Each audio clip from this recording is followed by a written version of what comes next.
శ్రీమాత్రే నమ. జయ గురు దత్తాత్రేయ నమ.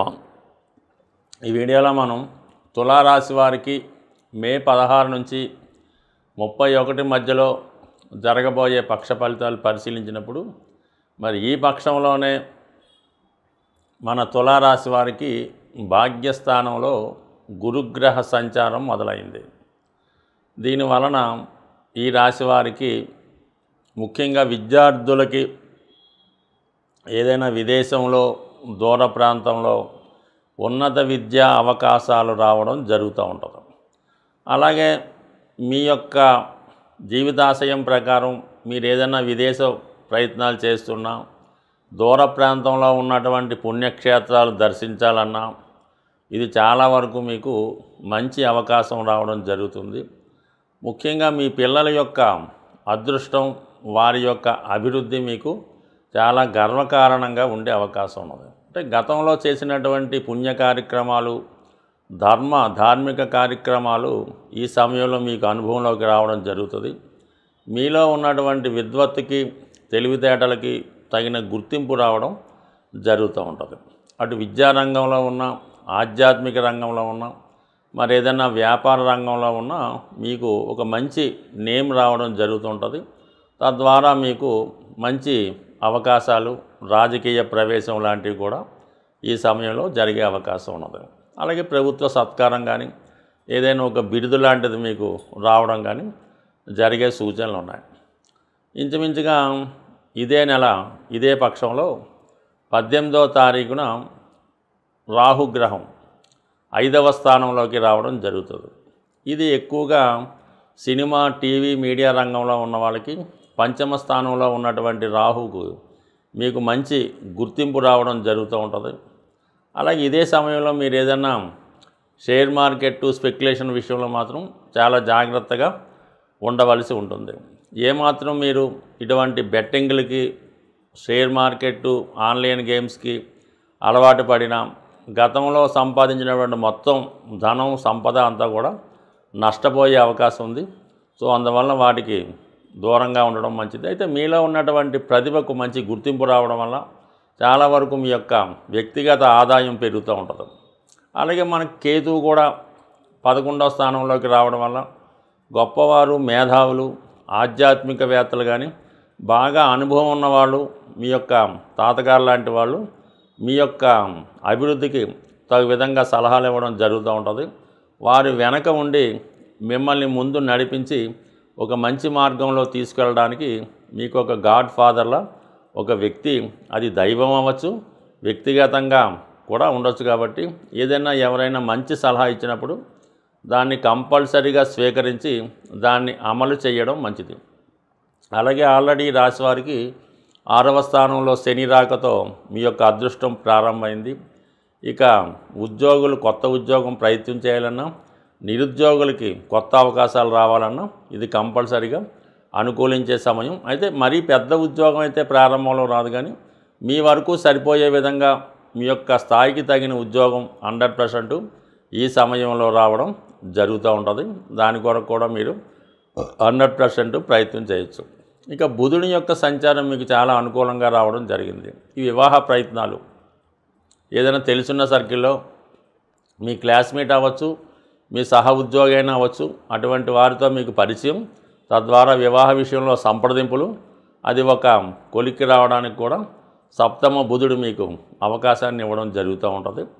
దానికి అనుకూలంగానే ఈ శుక్రుడు శని భగవానుతో కలిసి ఉండడం వల్ల, అంటే పంచమాధిపతితో మనకి ఏ గ్రహం కలిసి ఉంటే ఆ గ్రహ కారకత్వాలు మనకు అనుకూలిస్తాయి. అంటే ముఖ్యంగా ప్రేమ వివాహం చేసుకున్న వాళ్ళకి కూడా ఇది చాలా వరకు ఈ శుక్ర శనిగ్రహాల కలయిక మీకు మంచి ప్రయత్నాన్ని, మంచి అవకాశాన్ని ఇవ్వడం జరుగుతూ ఉంటుంది.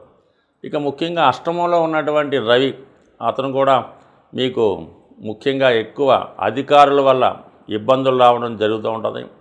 చిన్న చిన్న సమస్యల్ని పెద్దవిగా చేసుకొని అటు తండ్రి గారితో కానీ, తండ్రి సమానమైన వ్యక్తులతో కానీ విభేదాలు వచ్చే అవకాశం ఉంది.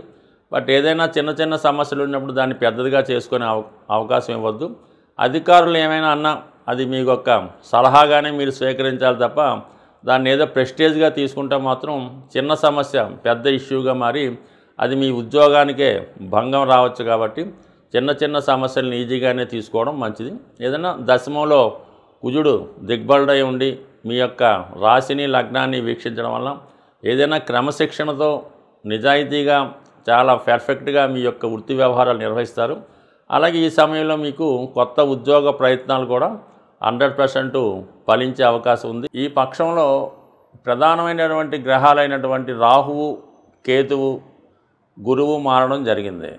ఎప్పుడైనా శుభగ్రహాలు రాశి మారినప్పుడు పెద్దగా ఎవరిని ఇబ్బంది పెట్టవు, కానీ ఈ పాపగ్రహాలైనటువంటి శని, కుజ, రాహు, కేతు మారినప్పుడు ఆ మారిన భావాన్ని బట్టి ఏదో ఒక సమస్య రావడం జరుగుతూ ఉంటుంది.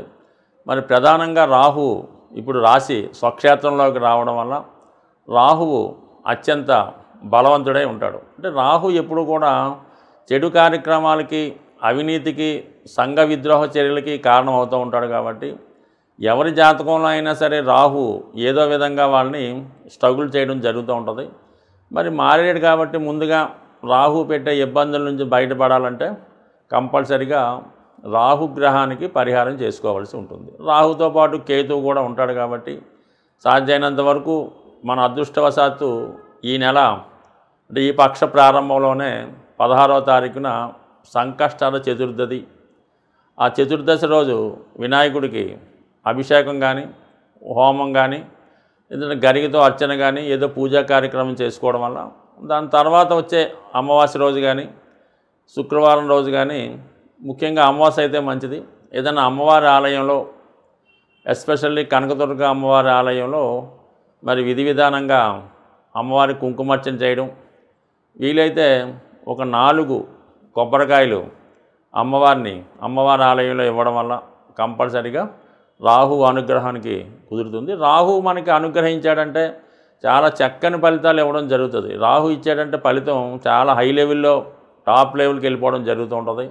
అదే రాహు తలుచుకుంటే జాతకుడిని వ్యసనపరుడుగా, అపకీర్తి పాలు చేసి ఎందుకు పనికిరాని వాడుగా కూడా చేసే విద్య రాహు దగ్గర మాత్రమే ఉంటుంది.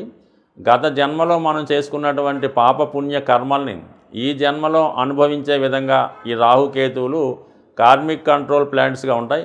ఎప్పుడైనా రాహుకేతు మారినప్పుడు కంపల్సరిగా అటు విఘ్నేశ్వరుని, ఇటు అమ్మవారిని ప్రార్థించుకోవడం వలన రాహుకేతువుల అనుగ్రహం లభిస్తుంది. అయితే గురువు కూడా ఇప్పుడు మారాడు కాబట్టి ఏదన్నా ఒక పాపగ్రహం యొక్క ఫలితం, చెడు ఫలితం తగ్గడం ఎంత ఇంపార్టెంటో శుభగ్రహాన్ని కూడా బలవంతంగా ఇంకా డెవలప్ చేసుకుంటే అవి ఇంకా శుభ ఫలితాలు ఇచ్చి ఈ పాపగ్రహ ఫలితాలని తగ్గించడం జరుగుతుంది.